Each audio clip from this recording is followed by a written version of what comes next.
Hello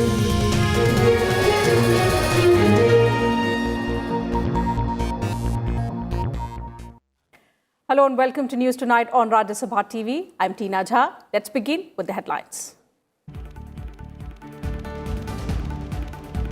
India will not compromise with its sovereignty, Defence Minister Rajnath Singh says in Lok Sabha. In a statement on situation on the line of actual control in Ladakh, says that China acting provocatively, but India ready to deal with every challenge.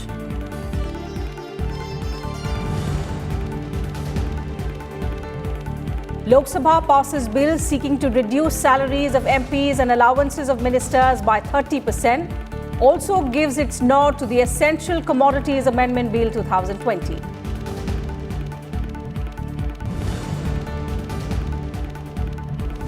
Rajya Sabha passes Aircraft Amendment Bill that provides statutory status to regulatory institutions in civil aviation. Insolvency and Bankruptcy Court Second Amendment Bill 2020 introduced in the Upper House.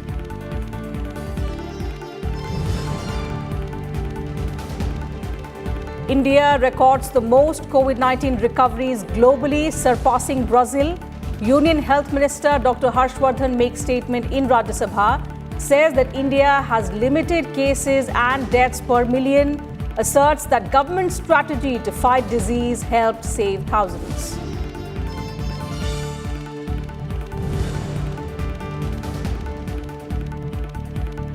And Prime Minister Narendra Modi inaugurates several projects in Bihar under the Namami Gange and Amrut schemes, says Bihar progressing due to joint efforts of the centre and state governments.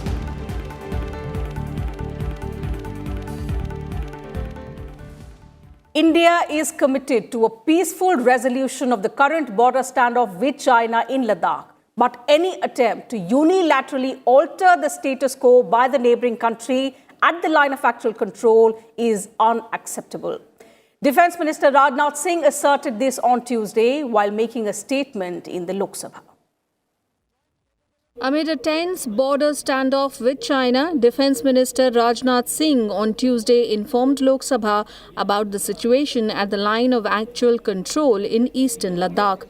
In a strongly worded statement, the Defence Minister said India is ready to handle any situation. He said our armed forces have foiled the transgression attempts by China, even inflicted heavy costs including casualties on their side during the clash with the Chinese PLA at the Galwan Valley on June 15th.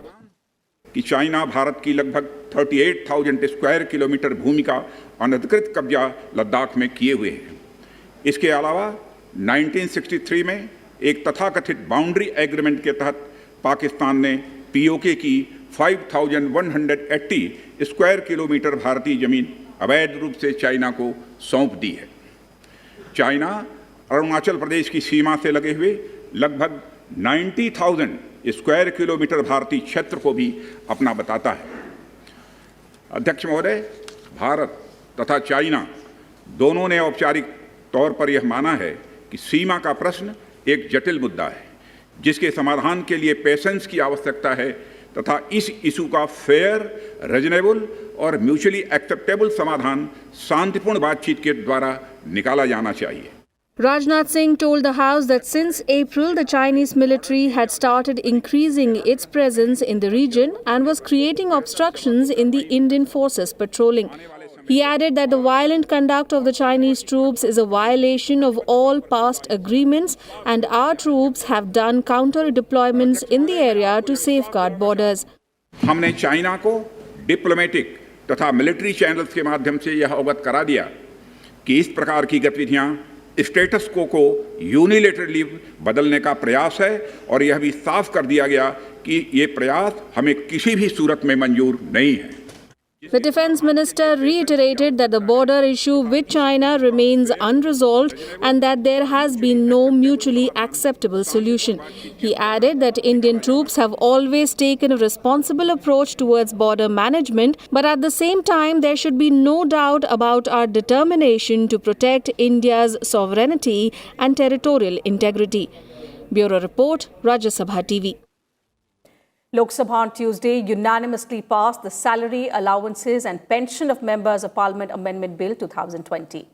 The bill will replace the salary, allowances and pension of members of parliament, which was cleared by the Union Cabinet on the 6th of April and promulgated on the 7th of April this year. The bill seeks to reduce the salaries of members of parliament and the sumptuary allowance of ministers by 30%. These changes have been made for a period of 1 year, effective from 1st of April 2020. Members across party lines appreciated the prompt decisions taken by the government to tackle the situation arising due to the COVID-19 pandemic. We promise certain things. Each time we go back to our... The lower house also passed the Essential Commodities Amendment Bill 2020. The act empowers the central government to control the production, supply, distribution, trade and commerce in certain commodities. Which is against the small organization and competitive nature. And Rajya Sabha on Tuesday passed the Aircraft Amendment Bill 2020 after clause-by-clause consideration of the bill. Civil Aviation Minister Hardeep Singh Puri allayed concerns of the members on privatization of airports. He also highlighted the success of the Vande Bharat mission and also the Udan scheme. So I say with a great degree of satisfaction and humility that the total number of passengers, Indian citizens stranded abroad who have been brought back is close to 1.6 million, 16 lakhs, and about 300,000 to 400,000 have been carried out. This is the largest, most comprehensive process of evacuation and repatriation of Indian citizens or of citizens of any country at any time in history.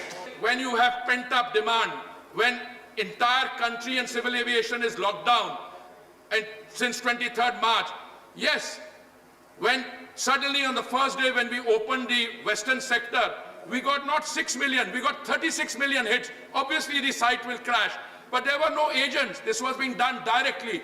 And it's despite the attempt of many of my friends to malign this process, we have looked into it. They have acquitted themselves creditably. And privatization of Air India, if I could help it, we would keep it. But with a 60,000 crore on debt, the choice is not between privatization and not privatization. Some of my colleagues should realize the choice is between privatization and closing down. But we are confident that the airline in running way, doing extremely well, will be given to its new owner in order for Air India and that flag to be kept flying. Thank you very much. The bill seeks to provide statutory status to regulatory institutions in the civil aviation space. The statutory status to these regulatory institutions would improve India's aviation safety ranking, as suggested by the International Civil Aviation Organization. The Lok Sabha passed the bill on the 17th of March this year. And the upper house also took up discussion on the Institute of Teaching and Research in Ayurveda Bill 2020 on Tuesday. The bill seeks to establish an Institute of Teaching and Research in Ayurveda in Jamnagar, Gujarat. Health and Family Welfare Minister Dr. Harshvardhan said the Institute of National Importance in Jamnagar would mark the beginning of many other such institutes to be set up across the country. All these institutes are combining together to create this institution, and this is for promotion of quality and excellence in education in Ayurveda, and also to promote research and training in Ayurveda and the allied disciplines. This is a welcoming bill, but please see that this postgraduate research institute for teaching and research should be done along with clinical trials, particularly in Kerala, Karnataka, preferably Maharashtra and West Bengal. Finance Minister Nirmala Sitharaman introduced the Insolvency and Bankruptcy Code's Second Amendment Bill 2020 in the Rajya Sabha on Tuesday. The bill amends the Insolvency and Bankruptcy Code, the IBC, to ring-fence successful bidders of insolvent companies from any risk of criminal proceedings for offences committed by previous promoters of the companies.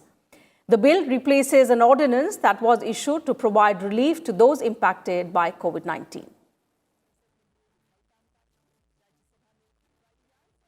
And Union Minister for Health and Family Welfare, Dr. Harshvardhan, introduced the National Commission for Allied and Healthcare Professions Bill 2020. The bill seeks to regulate and standardize the education and practice of allied and healthcare professionals. The bill for introduction, National Commission for Allied Healthcare Professional Bill. Dr. Harshvardhan from Lok Sabha Chamber. Respected sir, I rise to move for leave to introduce the National Commission for Allied and Healthcare Professions Bill 2020. Question is that the leave be granted to introduce the bill. Those in favor, please raise their hands and say aye. Aye. Those against, will please raise their hands and say no. I think the ayes have it, the ayes have it, the ayes have it. The Minister to introduce the bill. Sir, I introduce the bill. And the Union Health Minister also apprised the Upper House on Tuesday that the early lockdown measures prevented an estimated 14 to 29 lakh cases of COVID-19 and 37 to 78,000 deaths in the country. Explaining India's COVID-19 strategy, the Health Minister said the major focus has been on facilitating the development of COVID-19 vaccine. He said the government was proactively identifying gaps and building an Atmanirbhar Bharat that meet challenges of similar pandemics, epidemics and disasters in the future. The Health Minister also said as many as 40 lakh Indians with the potential of disease transmission were kept under surveillance to break the chain of viral transmission. With our endeavor to manage COVID-19 through a whole of government and whole of society approach, India has been able to limit its cases and deaths per million to 3,320 cases per million and 55 deaths per million population respectively, which is one of the lowest in the world as compared to similarly affected countries. Currently, the testing is about 1 million tests a day, which translates to 720 tests per million population per day, much higher than that stipulated by WHO, which is 140 tests per million population per day. Today, we have an indigenous production capacity of more than 10 lakh kits per day. For appropriate management of COVID-19 cases, a three-tier arrangement of health facilities, that is COVID care center with isolation beds for mild or pre-symptomatic cases, dedicated COVID health centers with oxygen-supported isolation beds for moderate cases, and dedicated COVID hospitals with ICU beds for severe cases has been implemented. Amid the unprecedented and evolving efforts to combat the COVID-19 pandemic, Chairman M. Venkaiah Naidu suggested on Tuesday that we must stop using the term social distancing and instead start talking about physical or safe distancing. Chairman M. Venkaiah Naidu said on Tuesday the society should think and government should take the lead and decide if we need to say social distancing or safe distancing. In the current context, social distancing means staying at least 6 feet away from one another to decrease the spread of COVID-19. मेरा कहना है इसको सुरक्षित दूरी, रामगोपाल जी बता पाएंगे, सुरक्षित दूरी, safe distance, that will be better word. पारस्परिक दूरी का अर्थ दोबारा होगा, घर में झगड़ा होगा, ये उससे ठीक है. Yes, social distancing should be replaced by an appropriate word. Chairman's remark came after member Santanu Sen made a demand to use the term physical distancing through a special mention. Use of the term social distance has indirectly promoted social stigma, which has led to nearly an attitude of boycotting COVID patients socially, and as its consequences, COVID patients and their family members are facing several inhumane situations. So to stop this social discrimination and social stigma, the term social distancing should not be utilized anymore to fight COVID, and instead of that, physical distancing should be used. Right. Demands were also raised to ban online rummy, withdrawal of fare hike in platform tickets and revision of Manrega norms by members through separate special mentions. Kriti Mishra's report for RSTV. Soon after the Rajya Sabha assembled, Chairman Naidu informed members that 15th of September marks the International Day of Democracy, adding that legislators are the flag bearers of democracy. Democracy is a universal value, is based on the freely expressive will of the people to determine their own political, economic, social and cultural systems and their full participation in all aspects of life. India is being the largest democracy in the world. The importance of day for us cannot be emphasized enough. Democracy is the thread which holds us together. It is the bedrock of our unity in diversity. It is a binding force which has helped propel our country on the path to progress. So, democracy is synonymous with our constitution, which itself is the embodiment of democratic principles.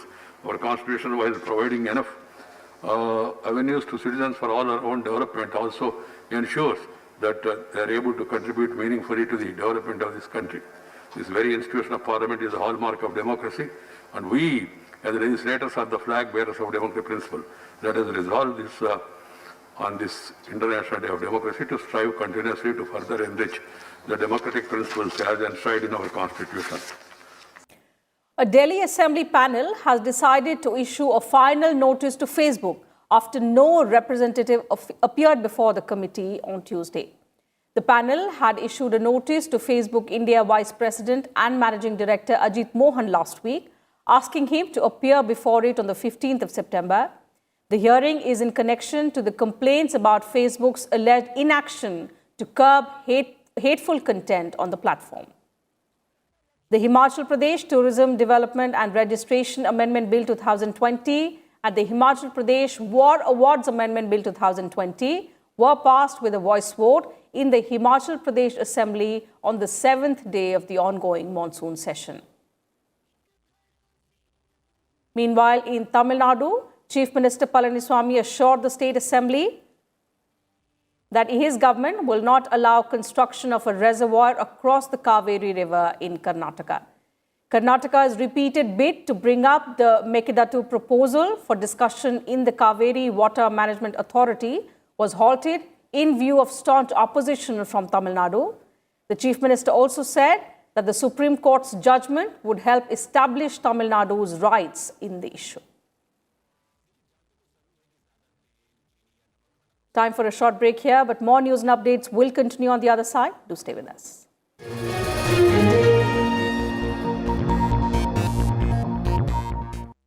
Watch The Big Picture with me, Vishal Dahiya, at 9:30 p.m. on Rajya Sabha TV.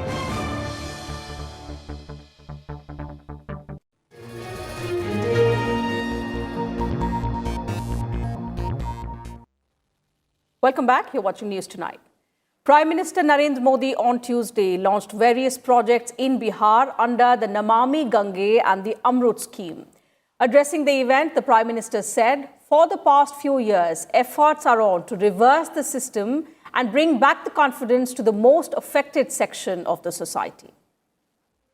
Prime Minister Narendra Modi inaugurated 7 urban infrastructure projects worth 541 crore rupees in Bihar via video conferencing on Tuesday. 4 of the schemes launched include sewage treatment plants in Patna city and water-related projects in Siwan and Chhapra under the Amrut Yojana. He also laid foundation stones for water supply projects in Munger and Jamalpur and riverfront development scheme under Namami Gange in Muzaffarpur. Amrut mission के तहत इन शहरों में पानी और sewerage के साथ green zone, park, LED street light जैसी व्यवस्थाओं का निर्माण किया जा रहा है। इस मिशन के तहत बिहार के शहरी क्षेत्र में लाखों लोगों को बेहतर सीवरेज सिस्टम से भी जोड़ा गया है।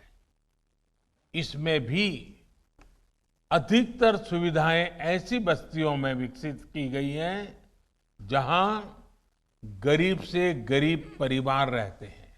Prime Minister Modi assured people that in the coming years, Bihar will be among those states of the country where every house will have piped water supply. Hitting out at previous governments in Bihar, Prime Minister Modi said that the state has suffered due to selfish governance and vote bank politics. He also praised the Nitish Kumar-led government, saying Bihar was progressing due to the joint efforts of the centre and the state government. साल 2014 के बाद से तो एक प्रकार से बुनियादी सुविधाओं से जुड़ी योजनाओं का करीब करीब पूरा नियंत्रण ग्राम पंचायत या स्थानीय निकायों को दे दिया गया है। अब योजनाओं की प्लानिंग से लेकर अमलीकरण तक और उनकी देखरेख का काम, उसका जिम्मा अब स्थानीय निकाय स्थानीय जरूरतों के हिसाब से कर पा रहे हैं। Prime Minister Modi also said that Garib Kalyan Rozgar Yojana played a big role in providing water connections to more than 57 lakh families over the last few months in rural areas of Bihar. He said this was made possible due to the work of the migrant labor who returned to Bihar from other states. He also said that villages on the banks of the Ganga are being developed as Ganga Gram. Bureau Report, Rajya Sabha TV. The Union Cabinet has approved establishment of a new All India Institute of Medical Sciences in Darbhanga, Bihar. The institute will come up under the Pradhan Mantri Swasthya Suraksha Yojana at a total cost of 1,264 crore rupees. The new AIIMS is likely to be completed within a period of 48 months from the date of approval by the centre. It will add 100 undergraduate MBBS seats, 60 BSc nursing seats, and will have 15 to 20 super specialty departments along with 750 hospital beds. The 750 beds will include emergency and trauma beds, ICU beds, Ayush beds, private beds, and specialty and super specialty beds. The setting up of the new AIIMS will lead to employment generation for nearly 3,000 persons in various faculty and non-faculty posts. The government has also approved the construction of the crucial Haryana Orbital Rail Corridor project from Palwal to Sonipat. The Cabinet Committee on Economic Affairs cleared the project to be completed at an estimated cost of 5,617 crore rupees and with a likely completion time of 5 years. This rail line will facilitate diversion of traffic not meant for Delhi, thus decongesting the NCR network, and will also help in developing multi-modal logistic hubs in Haryana. Vice President M. Venkaiah Naidu on Tuesday called for utilizing Ayurveda's extensive knowledge base on preventive care to combat the COVID-19 pandemic. He was inaugurating an online global Ayurveda summit with the theme Ayurveda for Immunity, organized by the Confederation of Indian Industry. Addressing the summit, the Vice President said that Ayurveda was not just a system of medicine, but also a philosophy of life. He added that natural remedies prescribed in Ayurveda can help us fight the virus by building our immunity. Expressing the need to further explore the properties of Ayurvedic medicines, Naidu called for taking the benefits of Ayurveda to people across India and the world. Today, Ayurveda is recognized globally as a main healthcare science with healing and wellness capabilities. It is not just a system of medicine, it is also a philosophy of life. It perceives humans as an integral part of nature. It entails a holistic way of life where individuals are in harmony with themselves and with the world that surrounds them. And let's now take a look at the latest COVID-19 situation in the country. Cases in India are nearing 50 lakh after states reported over 83,000 new cases in the last 24 hours. Tuesday was the first time in 6 days that the number of new infections were below 90,000. With over 1,000 new deaths by Tuesday morning, deaths in the country have now crossed 80,000. According to the Health Ministry, 83,812 new infections were detected on Tuesday morning, taking the total number of infections to over 49.3 lakh. 1,054 new deaths were reported in the same period, taking the total death toll to 80,776. Over 79,000 people recovered in the last 24 hours, taking the total recoveries to 38.59 lakh. India's recovery rate has touched 78.28%. Active cases are nearing 10 lakh. Maharashtra, Karnataka, Andhra Pradesh, Tamil Nadu and Uttar Pradesh are the 5 worst affected states which reported the highest number of fresh cases in the last 24 hours. Punjab continues to report a high number of deaths, a trend that is consistent this month. Punjab reported 68 deaths in the last 24 hours, third highest after Maharashtra and Karnataka. Uttar Pradesh and Andhra Pradesh reported 62 and 60 deaths respectively. Even as India continues to have the second highest case load in the world, it has become the country with the highest recoveries. On Monday, India surpassed Brazil to have the highest recoveries with over 38.59 lakh patients discharged. Brazil has 37.23 lakh recoveries, followed by the United States at 24.51 lakh recoveries. मुख्य बात ये है कि जो recovered patients हैं उनकी संख्या 38,50,000 से ज़्यादा हो गई है। ये विश्व की हाईएस्ट संख्या में से एक है। जो दो प्रमुख वेबसाइट हैं उनमें से एक जो जॉन्स हॉपकिंस की वेबसाइट है उसके हिसाब से ये विश्व की हाईएस्ट रिकवरी की संख्या है। इसके अलावा इस वीक में हमने अब तक 5 करोड़ 80 लाख टेस्ट किए हैं। India has so far tested over 5.8 crore samples, including 10.7 lakh samples in the last 24 hours. In spite of high testing, the average test positivity rate at the national level remains high at 8.4%. TPR varies in states, indicating the spread of the virus. देश के 5 राज्यों में 60% active cases हैं, जिसमें महाराष्ट्र में 29 से कुछ ज़्यादा प्रतिशत केस हैं, कर्नाटक में लगभग 10% हैं, आंध्र में 9% से कुछ ज़्यादा हैं, उत्तर प्रदेश में 6.8% हैं और तमिलनाडु में 4.7% हैं। The government, meanwhile, has urged states to chase the virus to control the spread of the deadly disease. Bureau Report, Rajya Sabha TV. Engineers Day was celebrated today to mark the birth anniversary of Bharat Ratna M. Vishweshwaraya. Vice President M. Venkaiah Naidu paid tribute to India's first engineer, M. Vishweshwaraya, on the occasion. He also extended greetings to all engineers and urged them to take India to newer heights. Prime Minister Narendra Modi also paid homage to M. Vishweshwaraya and said that India is proud of the contribution of our engineers towards nation building. आज हम engineer दिवस भी मना रहे हैं, अभियंता दिवस। ये दिन देश के महान इंजीनियर एम विश्वेश्वरैया जी, उनकी जन्म जयंती का है, उन्हीं की स्मृति को समर्पित है। हमारे भारतीय इंजीनियरों ने हमारे देश के निर्माण में और दुनिया में भी अभूतपूर्व योगदान किया है। In a significant victory, India has been elected as member of the United Nations Commission on the Status of Women.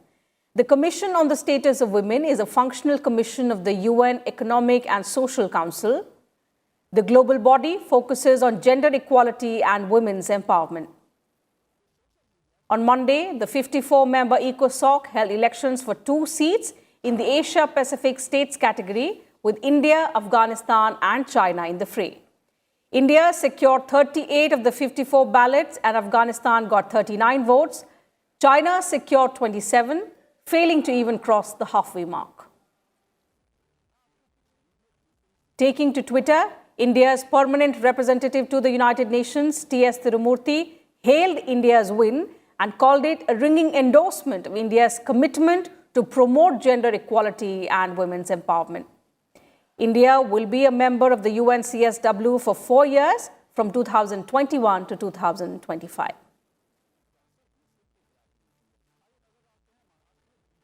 And that's it from us in this bulletin. Thank you for your time. Good night.